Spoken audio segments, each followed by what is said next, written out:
Shpallen projektet fituese të financuara në kuadër të programeve kombëtare të kërkimit shkencor dhe inovacionit për vitin 2025. Me një rritje prej 40% krahasuar me një vit më parë, Ministria e Arsimit dhe Sportit thotë se ka financuar këtë vit 181 projekte në 6 programe kryesore. Në fjalën e saj në ceremoni, Ministria e Arsimit dhe Sportit Ogerta Manastirliu theksoi rëndësinë që ka mbështetja e kërkimit shkencor për zhvillimin e qëndrueshëm të vendit. Ne të gjithë e dim dhe sot më shumë se kur se dia dhe teknologjia është janë ato faktorë të cilët çojnë përpara zhvillimin ekonomik, social dhe teknologjik të një vendi.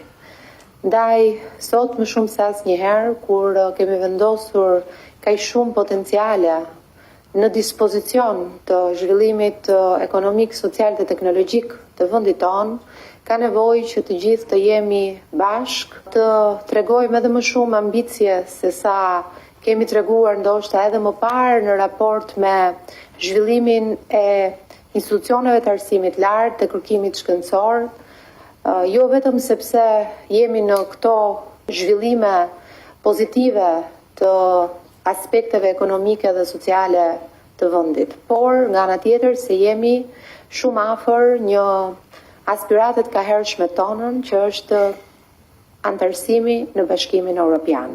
Pak ditë më parë janë hapur dhe negociatat për një grup kapitujsh, 2 prej cilave i përkasin arsimit, kulturës, sportit dhe tjetri kapitulli 25 i përket shkencës dhe kërkimit shkencor.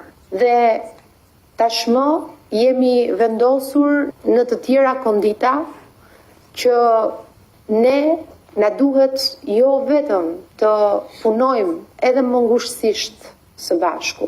181 projekte këtë vit të financuara, ku 73 prej tyre janë projekte të kërkimit të zhvillimit të cilat do të pasohen me publikime të artikujt në revistat shkencore.